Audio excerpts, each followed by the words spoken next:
Unapologetically Woman. We're celebrating phenomenal women all across Kentucky who make no apologies for their perspectives or the impacts that they're making in the community. Today we're celebrating Dr. Veronica Jones. Veronica is a wife, a WIN Career Development Award scholar, and is a breast surgical oncologist at UK Healthcare. Unapologetically Woman, Dr. Veronica Jones, that's you. Congratulations. Thank you so much for having me. It's quite an honor. Well, I am so glad to meet with you today. So tell us what it is that you do. I'm a breast surgical oncologist, which means I did 6 years of training in general surgery and then decided to subspecialize in breast cancer surgery. So I did a fellowship in breast cancer surgery along with research, and now I operate at University of Kentucky at the Marquis Cancer Center. That is a lot of school. It was. It was. It was. Where did you go to med school? Sure. So I did undergrad at Indiana University. Go Hoosiers. I went to University of Louisville for my medical school, and then Wake Forest for general surgery training. And then I did my final year of fellowship at Memorial Sloan Kettering in Manhattan. And so what I'm wondering is, what brought you into this specialty? It's a very good question. I started off wanting to be a doctor because my aunt was one. She was a pediatrician, and you imagine being what you can see. So I saw her being a doctor, so I thought this is possible. So I went to med school with that in mind. And when I got there, I realized that the surgeons were my people. You know what I mean? The days went by quickly. We had a great rapport. I loved working with my hands, and more importantly, I loved the immediate impact that surgery has on a patient's life. And so when someone is coming in to see you, it's not always a happy time. No. So breast cancer affects about 12% of our population. So every year, about 300,000 women in the United States are diagnosed with breast cancer. Generally, that is a big number. It is a huge number, and that number does seem to increase year by year.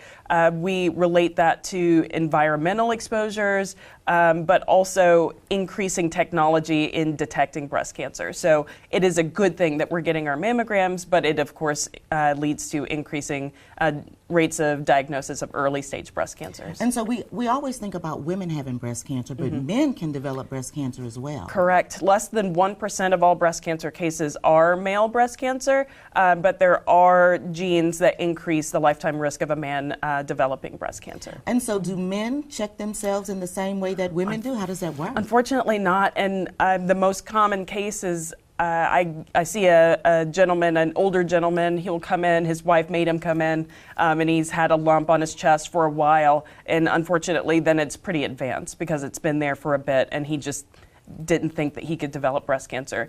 Regardless, they have good outcomes, but there are no guidelines for screening a man. Oh, that's interesting. It is, actually. it is. That is interesting. So are they just to...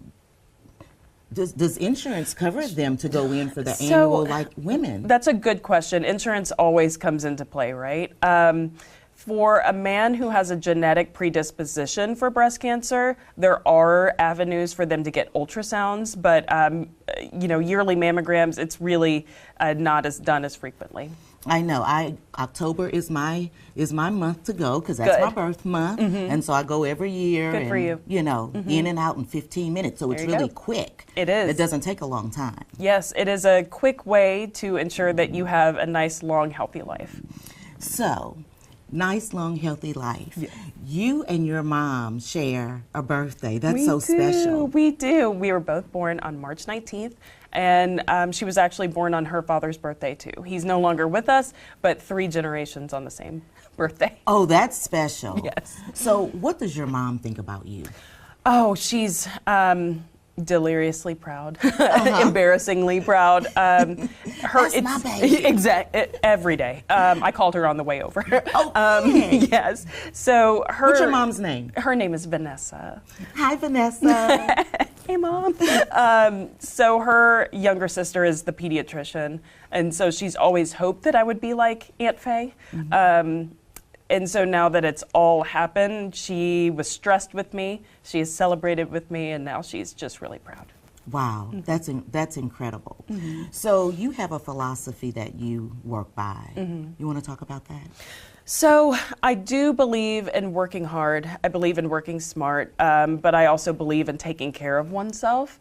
I think the hardest times in my life are when I, ignore me in the pursuit of trying to help others, and then I was unable to effectively help others. So, I think you work hard, you work smart, but you also have to take care of you so you can take care of other people. Well, and you like reading. Oh, I love reading. I What's your love favorite? reading. I read a lot of fantasy novels, so think Lord of the Rings, and some more recent fantasy authors are out there. One of my favorites is a Black woman, which is rare in fantasy. Her name is Tracy Dion, and she wrote the Legend Born series. It's delightful. It's about a young woman on the campus of University of North Carolina, and she finds herself in this fantasy secret society. Hijinks ensue, and I don't want to spoil it, but it's a really good time. But it's at the top of your list Oh, if you were going to recommend absolutely. a book. Oh, absolutely. And you also collect vinyl records. I do.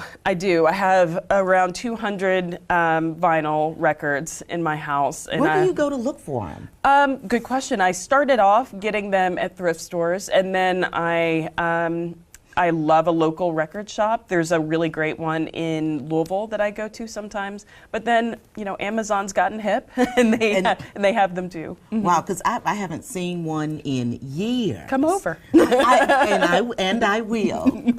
And so, but look, you are really involved and you take care of yourself, but you also give back to the community. You volunteered at a hernia center. I did. So there was this group called Access Health Africa. It's a group organized by a general surgeon in North Carolina. And I was in my surgery residency when he approached me about doing a trip with him to Malawi in East Africa. He has been doing that trip for 20 years. So he was about 25 years old when he set up this organization. And I love that because he has folks on the ground there all the time. So it's not, a touristic kind of spring break in and out. It's a really stable mission that he's running. So I went with them for 2 weeks, and we did specifically hernia surgery for 2 weeks, and it just changed the lives of so many people. And you helped so many people there that would not have had access had you not volunteered your time. And it's all of the access too. It was the nurses that came with us and the anesthesiologists that came with us, and getting transportation for these folks to come from their smaller areas into the city center. It's just beautiful to see. So Veronica, while you were in Africa, you went there to change other people's lives. How did it impact your life?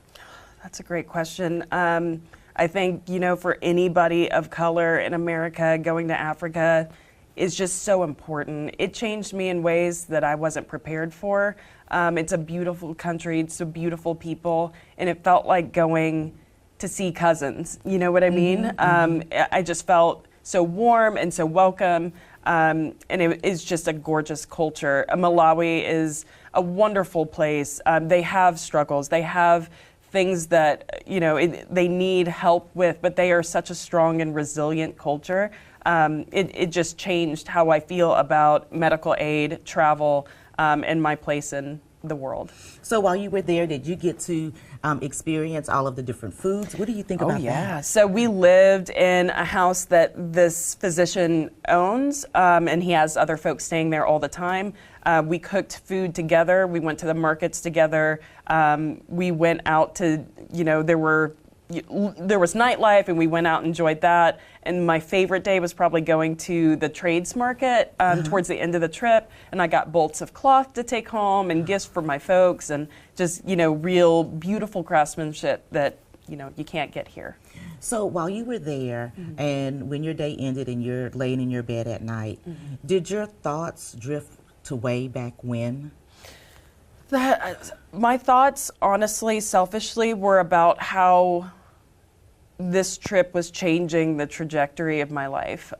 Before the trip, I was interested in a completely different subspecialty of surgery. And while I was there, we saw some folks with inoperable cancers. We saw folks that had treatable cancers, but no way to get it taken care of. And something about that just echoed in me. And it was almost like I was at that right place at that right time, and realized as soon as I came home, I essentially changed my major. But I changed the course of my life. What you were doing. And so health disparities is a big topic for you too. Huge. You know, and is that due to a personal experience or? I think it's a collective experience. You know, I think it is, something like less than 2 or 3% of surgeons in America are Black women.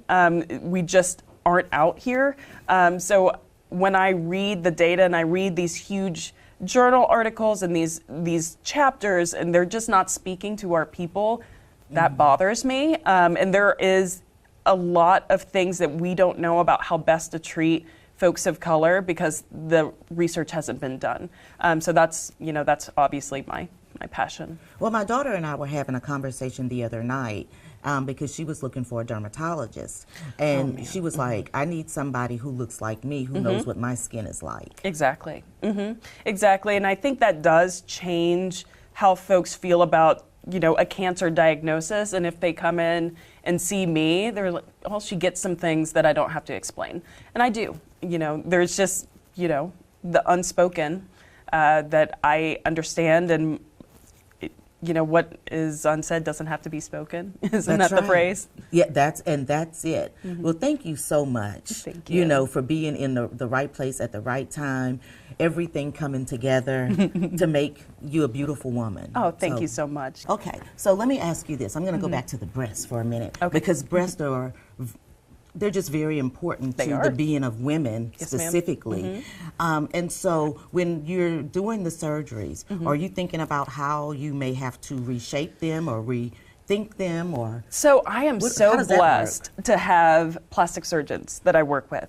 So I always tell my patients that my job is to be your breast cancer surgeon, and I will make you as beautiful as I can. But also I work with an extremely talented group of plastic and reconstructive surgeons, and if a patient is diagnosed with breast cancer, they are entitled to insurance covering reconstruction. So they help me in so many ways to bring back a good quality of life to our patients. And then so women can continue to feel good about themselves. Correct. So that they don't necessarily just focus on the loss. Right, and some women are totally happy to go flat, but if anybody is interested in rebuilding their breast, that's a service that we can provide. And so you're very concerned about combining precision with compassion. That's important. It is. I think early in college I got interested in research, and I joined a lab and did, you know, a lot of interesting research in the neuroscience facilities. But what I realized is what separates, you know, scientists from physician scientists is this element of necessitating compassion. I love science, but if you don't combine that with compassion, you're an ineffective clinician. Nobody's going to want to see you, and you won't have the reach that you are, you know, born to have. So yes, I like to combine precision and compassion. Well, and that's important, because that means that you're not just there to perform a surgery, you're there to help the patient all over. That's right, and we have long relationships with our patients in surgical oncology.